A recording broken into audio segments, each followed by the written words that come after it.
start this recording. Noise gates off. We're on your clap.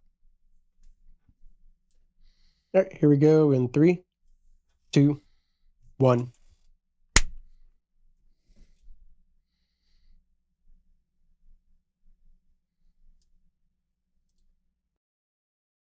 Anchors up, sells at full.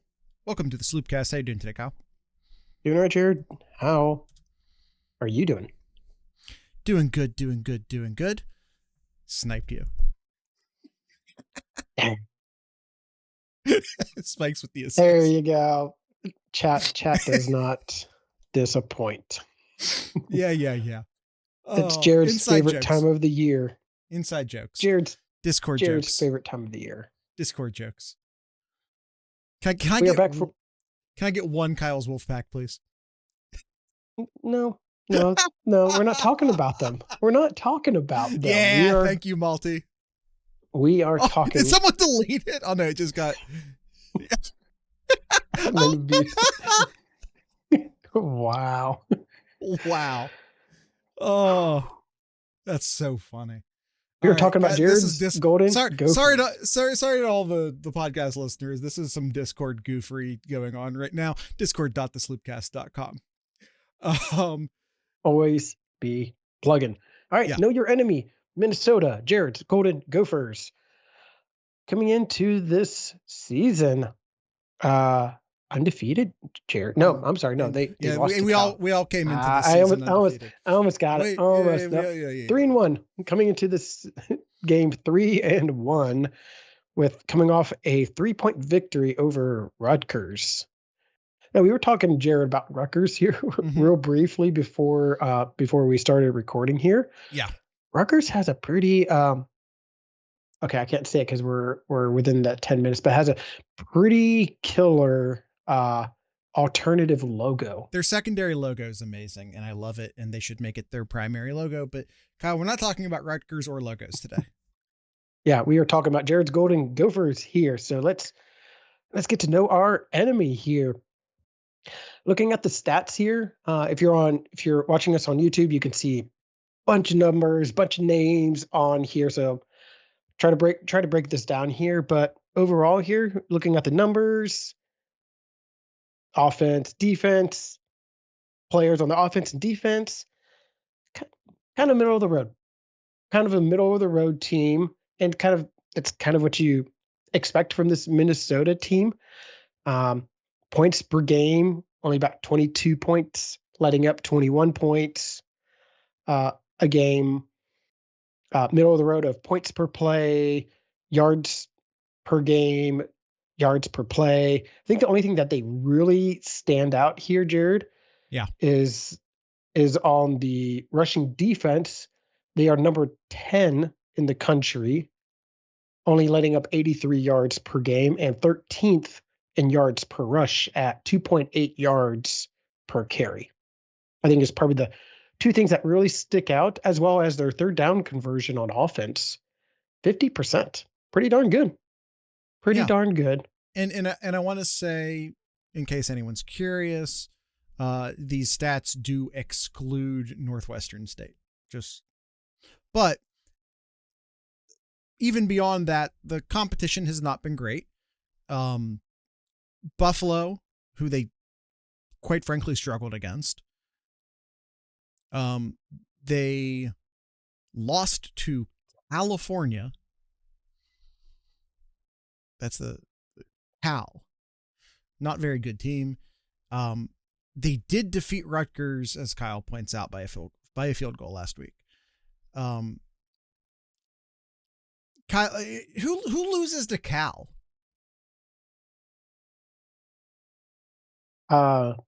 Minnesota, apparently. Well, apparently Minnesota loses to Cal. Apparently everybody loses to Cal so far. Oh, no, they do have the one loss to San Diego State, but they're 3-1 or 4-1, Jared.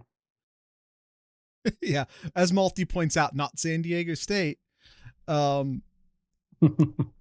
Malty also said San Diego State beats Minnesota 47-0 by the transitive property. I'm not going to fact check him on that. I'm just gonna roll with that as a fact. All right, Kyle. Pros, cons, Minnesota. Um, you mentioned that their run defense is pretty good, both in terms of yards per game and yards per rush. I don't know that they've faced, again, the competition's not been great. Which really, I mean, on the offensive side, they're 105th and 108th rushing offense. And again, the competition has not been good. Mm-hmm. Yeah. They are using their backup running back, their starter Darius Taylor. I'm going to assume he's out because he was out last weekend against Rutgers. He's coming off a leg injury. I just don't know if he's going to be ready for the Ohio State game.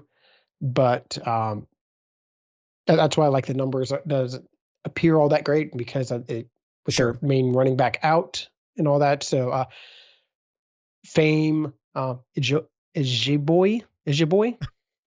All right, is your boy? It's your boy. We're going with it. We are just rolling with it. Is Minnesota's starter here? 35 carries, 173 yards, touchdown. Not the greatest numbers there, but they do have a couple of wide receivers that they like to get the ball to.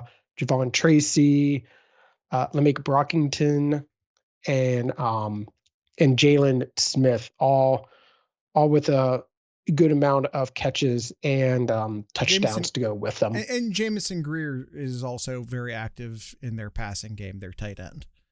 So they like to pass it around. Drake Lindsay, their quarterback, has been good. Okay. Yeah, he's doing good. He's fine. It's not going to be yeah, Malty. It's not going to be nearly as good as what we saw last week with Williams by any means.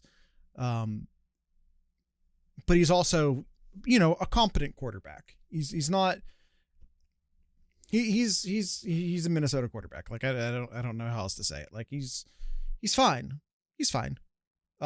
It's not like, oh man, he's terrible. Ohio State's gonna da da da da da. I don't mean to like disparage him, but at the same time, certainly not the talent that Ohio State faced a quarterback last week. On the defensive side of the ball, as Malty points out in the chat, Coy Parrish, White Boy of the Year. I do really like Coy Parrish. He is an excellent player. He's their best defensive back, I'd say, with respect to John Nestor, who's also very good. But Coy Parrish, I think, is a really special player.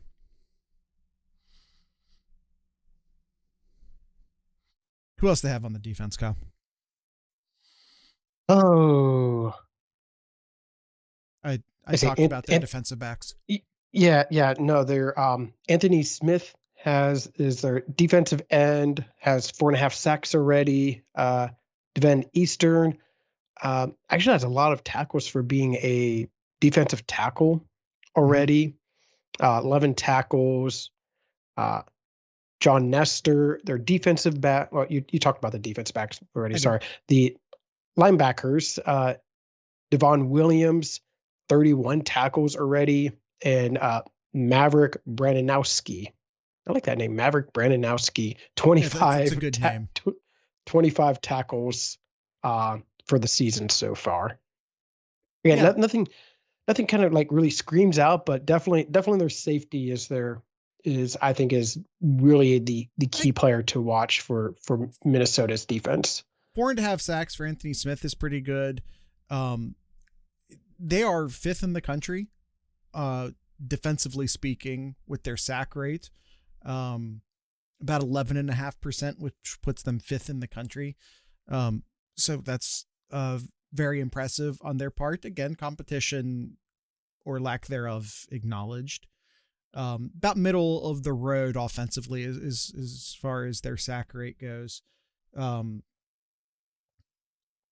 Yeah, I mean, it's blitz heavy or getting home with 4. Their sacks are, with the exception of Anthony Smith, who is their primary pass rusher, I would say, at least statistically. Outside of that, the sacks have been very spread around, including their linebackers, including their safeties.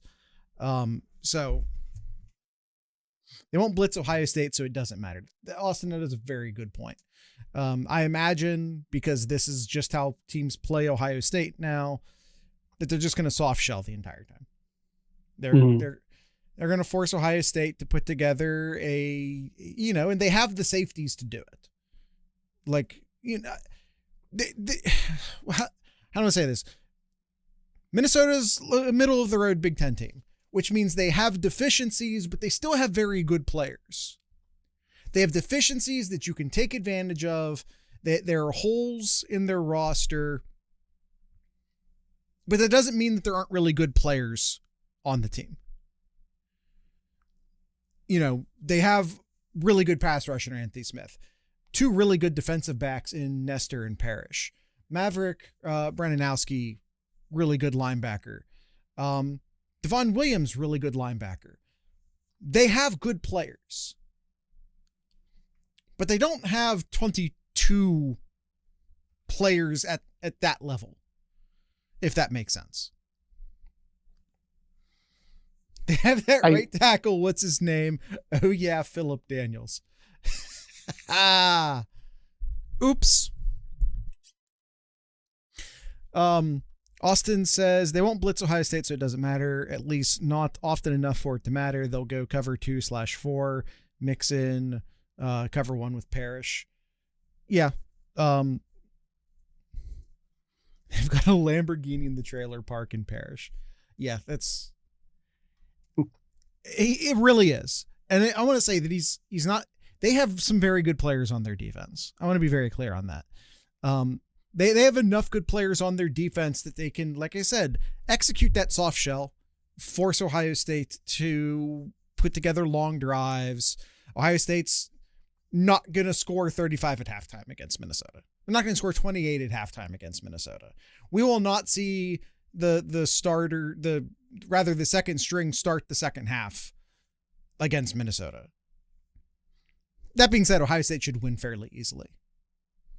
Yeah, But don't think that this is going to be. I think there will be times that we see Minnesota's defense be able to do well and make a stop here or there, but being able to try to deal with Ohio State's offense for 60 minutes, not going to be sustainable. I think this is going to be. Yeah, I think what was the over 23.5? Yeah, I think it was 23.5 here. Yeah. Yeah, Ohio State may cover that at halftime. I don't know. I don't know about that. I mean, because Spikes asks the important question: how many possessions are we getting? That's the thing. Ohio State's been averaging, what was it? 7 or 8? Just under. Yeah, I think it's right around 7. Might be just under or just over 7 possessions a game. Yep, we had 7 last week. Especially if you exclude Grambling. Yeah, we had 7 against Texas, and I believe it was 8 against Ohio. 8 against Ohio, and it was 7 against Minnesota. And I don't remember Wisconsin. what it was against. Huh? You said Minnesota. We haven't played Minnesota yet. We also haven't played Wisconsin. Washington. That's the team. All right. That is the team. Yes. That was a moment. I think we need to take an ad break there, Jared. Yeah, probably. But real quick, Austin says this will be closer to Washington than to Grambling. I think it'll be absolutely, but even then, I think it'll be near closer Ohio. To Ohio than Washington. Yes. Well, hold on. He then says, I think this game will be very similar to the Ohio game. Um, closer to Washington than Ohio, or excuse me, closer to Ohio than Washington, but definitely in between the two. Definitely in between the two, but closer to Ohio. All right, Kyle, let's take that ad break. All right. You ready? The sloopcast.com is your go-to link for anything and everything Sloopcast related. There you can find all of our links, such as our merch store, merch.thesloopcast.com. There you can find a lot of our t-shirts that Jared has designed and published there for you to purchase. A lot of great Sloopcast designs there. Some of our brand episodes, even ones that are we do during the off season. Like there's one like for a camp Sloopcast. I always like the one that says, "When you ride alone, you ride with Hardball." One that's a good one. It's a World War II propaganda parody. Yeah. I'll just say the original character in that their name also began with H. I'll let y'all figure it out from there. Yeah. A lot of great designs over there and more links over at thesloopcast.com. We're going to take our ad break and be right back. And they also cheated. Should I make a Cheaters Up North team t-shirt? In a way that makes the acronym obvious. See how long that lasts. I think that'll be fine. It's, you know what? No, we're not. I'm not gonna go on a DMCA rant right now. I'm not gonna do it. Why would you even tempt me to do that, Kyle? Anyway, let's move forward. Do some sloop sayers, Jared. Let's do some sloop. Ready for some? Do some sloop sayers. All right. Here we get to pick some players, some matchups, the spread, and the final score. So let's start off with Ohio State player to watch. Who do you have for this one for Ohio State player to watch? Ohio State player to watch. I think, to me, I want to see Ohio State continue to get both better and more consistent offensively. The defense is lights out, obviously. I also think Minnesota's defense is better than their offense. But so I'm gonna look for Ohio State player to watch. I'm gonna lean towards the offensive side of things. Bo Jackson, even if he didn't start last week, he did get half of the running back carries. I think more than half. I think half of the total carries and more than half of the running back carries, if I remember correctly. But so I'm gonna go Bo Jackson. Long story short, I'm gonna go Bo Jackson here. Get good consistency. 3 yards, a cloud of dust, that old thing. But you win on first down and you win on second down. You set up some easy third downs for your redshirt freshman quarterback. That's my take here. I'm gonna go Bo Jackson.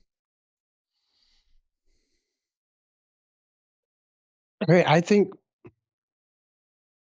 in the grand scheme of things, I don't really think there's a particular player to watch for Ohio State, but for the sake of the show here, I'm gonna show some love, Jared, to the Slobs. I'm gonna show some love to the Slobs, even though I don't think a particular player needs to play well in order for Ohio State to win.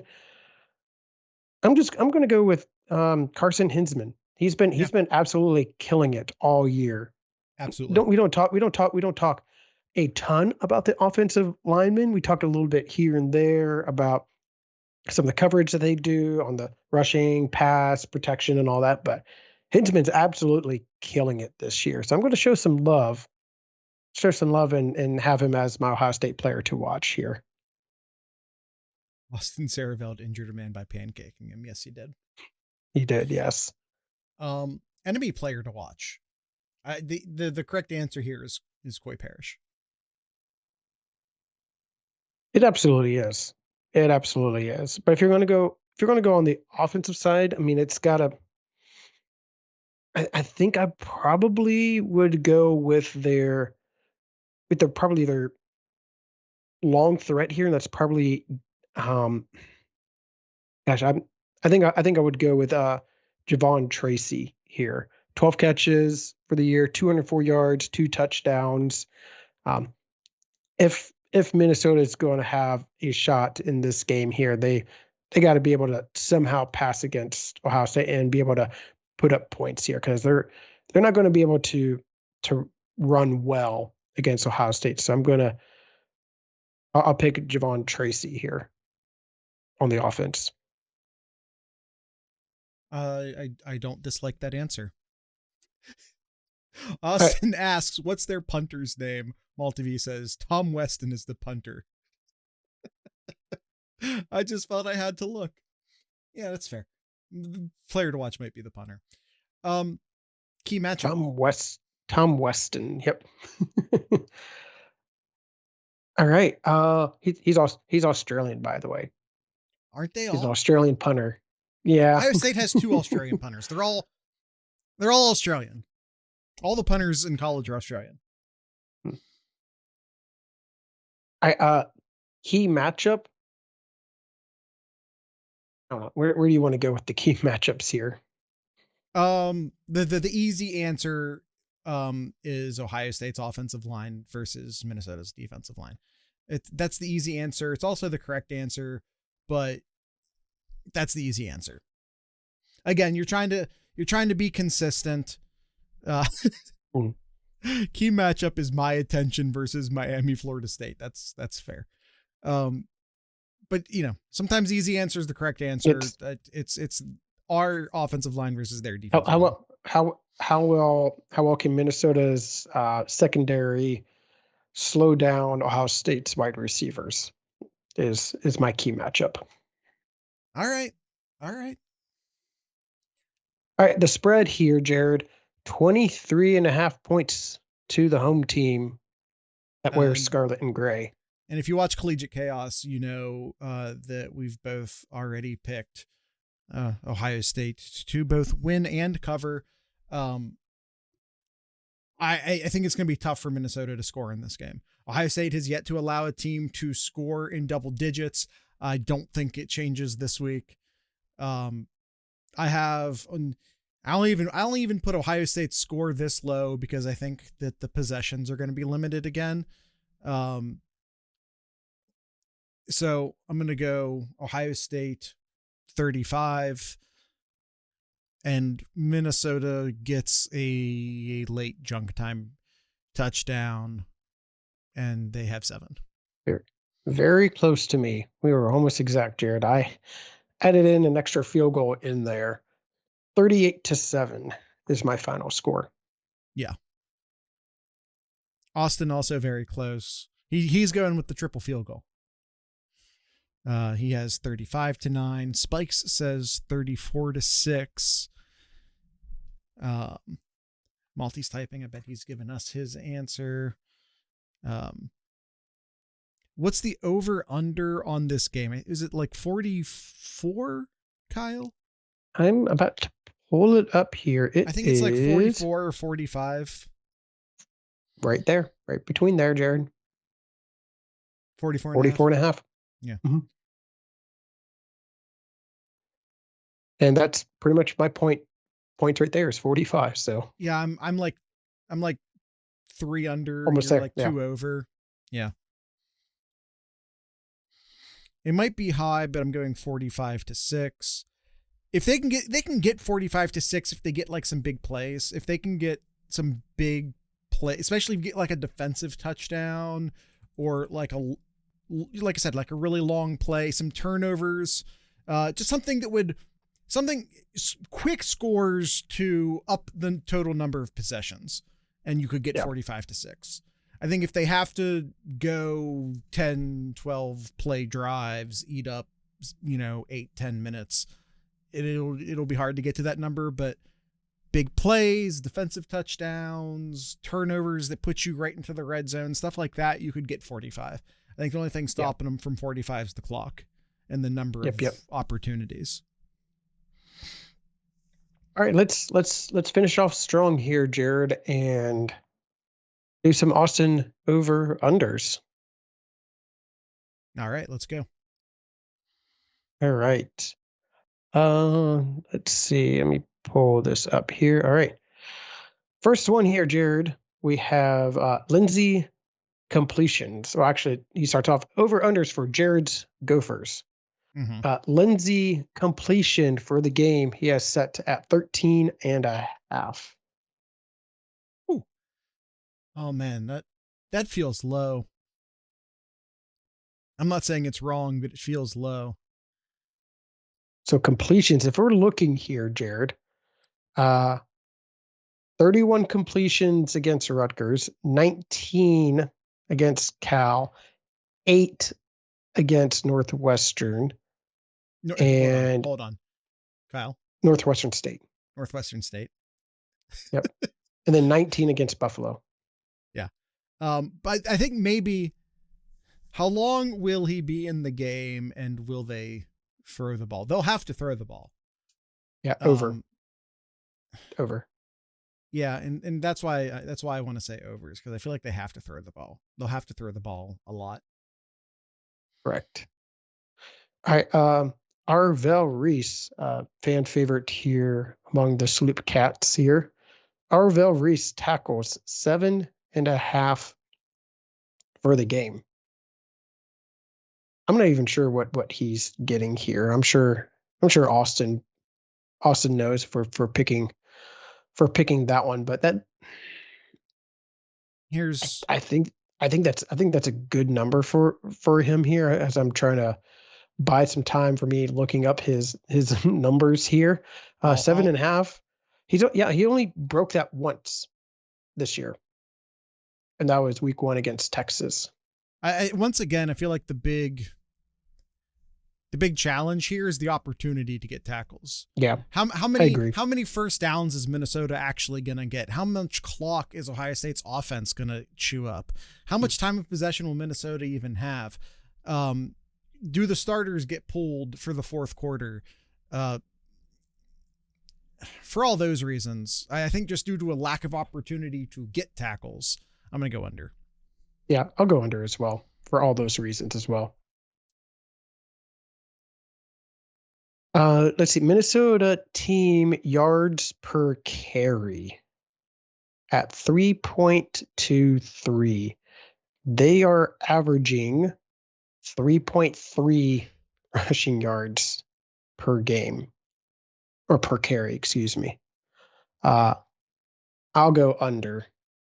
That's a good number, but I'll go under.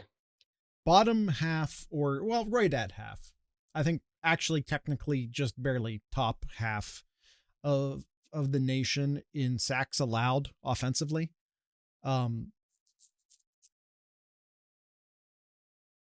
That's going to be the big, and they might not have their best running back. How many sacks do they get? That brings down the yards per carry. I'm going to go under. Ohio State is averaging 2.9 yards per rush allowed for the season. Allowed, yes. All right, so we both picked under. All right, Jeremiah Smith and Bo Jackson touches at 23.5. So that means like Bo's going to get a crap ton of carries. Is how I take that. I mean, you could realistically look at it as like 6. So if you're trying to get to 24, that's like 18 and 6. Yeah, which I think is pretty realistic. But I think we'll see a lot more of the other running backs as well. I think other running backs will get more carries as well, and more opportunities. Just because of that, I'm going to go under. I think Bo will get like his 9 to 10 touches, and then Jeremiah like 5 to 7, something like that. So I'll go under. Last week, this number was 26. Last week, the game was a competition, and they kept running Bo and throwing to JJ later in the game, which I don't think will be the case this week. No. Under. All right. Fielding, extra points and field goals plus Ohio State defensive turnovers at 7.5. So I have Wait a minute. So a Ohio field State goal, score. just so we're clear, that's extra points and It's just field one. goals. So that's just 1 point for the field Yeah, goal. it's counting the number of extra points, the number of field goals, the number of defensive turnovers. So I have the final score 38. So that's 5 touchdowns and a field goal. That means they need to get 2 more turnovers, which Ohio State is near the very bottom in terms of Only the makes as turnovers. well. Yeah, so I'm going to go under. Maybe they'll get one to make that number at 7, but to get multiples, I'd be happy, but I'm going to go with the odds and say under. I don't think they're going to. They could force some field goals, but I think that doesn't necessarily matter. Touchdown versus field goal in this particular case. So yeah, I think you could pretty reliably say 5 to 6 scores. And the problem with, as you pointed out, Ohio State's defense isn't getting much turnovers. Multi points out that defense isn't getting much turnovers. Because again, I don't think there's a lot of opportunity for turnovers. The other teams aren't getting a lot of snaps. So I'm going to go under here. Okay. All right. Ennis and Tate receiving yards at 87.5. I'll go over. I'll go over for this one. I need to get some confidence in Ennis. I know a lot of people have been talking about just what's going on with Ennis. Like, is there something going on with him here? I know I think separate his struggles at punt return and his wide receiverness. Yeah. Well, Day did say today, as we're recording this on the 30th, Jared, Day did come out and say that he has confidence in Brian Ennis on staying as the punt returner as well. Yeah, and this was Ennis's best game last weekend, which he was third. He was third on the team in all-purpose yards against Washington. Ohio State's offense in 2025 is very too tight end, which is bad news if you're the slot wide receiver. Sure. That's kind of where. So if you're like, hey, where's all the production from Ennis? That's where. He hasn't been on the field as much as we've seen slot receivers be. And I don't necessarily know if this game will be an exception to that. So I think Tate is going to have to carry the bulk of this, but I still think it's very possible. I also think it's a game where you can screw with the metrics a bit. So, this might be a counter analytic game would be the technical way of saying it. Put up some counter analytics. And you could do that by getting the ball into Tate and to Ennis's hands. I'm going to go over on this one. All right. We both go over. If he put return yards too, I'd definitely smash the over with no hesitation here. Because like the past 2 games here, Ennis has actually done well returning it. Yes, he had the fumble against Washington, but if you remember, he had it was almost a 30-yard punt return against Ohio, and he had I think it was over 30 yards. Was it 30 yards? It was a pretty good punt return that he had against Washington, but he did fumble that ball. But maybe he's finding something going on the punt return though. But going back to Austin's over-unders here, Ennis and Tate receiving yards 87.5. Yeah, Jared and I both picked over. And Sands longest pass at 63.5. Longest pass completion, 63.5 yards under. Yeah. Not air yards. No, Not air yards. It's completion. So if it's 5 and it goes for 80, it still counts. I don't think this is that game. I don't think so either. I think there's a lot of spots in this Minnesota defense you can exploit, and I don't think that the top of their defense is that place. I think that their safeties are probably the strongest point in this team. I think that they'll exploit that by going shell the way everyone's been going shell against Ohio State so far this year. I don't see a big long pass through the air. Now, of course, there's always the possibility that, you know, a 5-yard pass gets turned into a 70-yard pass. That when you have these wide receivers, that's always a possibility, but you know, you also really can't plan on that. So I'm going to go under. Okay. All right. Both went under for that one. Oh, we did pick the same? I actually didn't realize that. This is the first time this has ever happened. Apparently, according to Austin, who would know. Lore master. Yes. I honestly wasn't paying attention. I didn't know, but all right. I think that's it. Any last words, Jared? Aren't I the ones that is supposed to do the thing? And I ask you if you have anything in Kyle's corner. Isn't that how we normally do this? I thought we swap it up for this one. Yeah, but you can't ask me if there's anything in Jared. I mean, I guess you could, but that's not how we do it. Kyle, do you Jared's corner? Do I have anything? No, I don't have anything in Jared's corner. I was not prepared for this.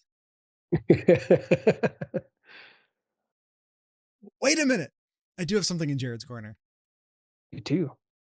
I do. We're doing game posters again. I'll say that the game posters, unless other people are sharing them outside of the Discord, which is welcome, you guys can download those and share them elsewhere if you want to. But I'm not posting them. I'm personally not posting them anywhere other than the Discord, but we are making game posters again. And I guess I can just go ahead and open one up and show you guys right here on the show. As I talk a little slowly as I find we got a new and they came up with the name for this, Jared. Austin did. All right. Jared's Junkyard. That works. I'm okay with that. This is our Minnesota game poster. Sorry, this isn't really formatted for this purpose, but here you go. It's obviously a Mystery Science Theater reference with Brutus and Goldie on there. So I guess maybe I could pull up. I'm gonna hide my screen again real quick. Pull up last week's as well. Why not?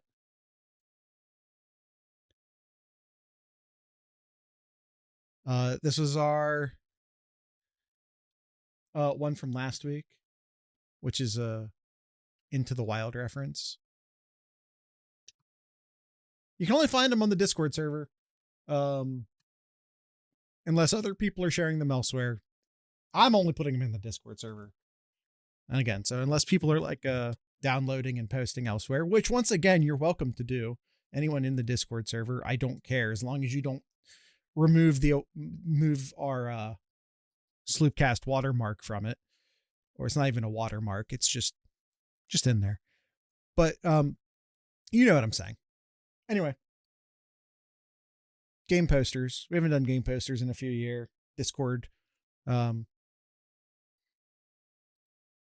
Discord encouraged me to do it, so I did it.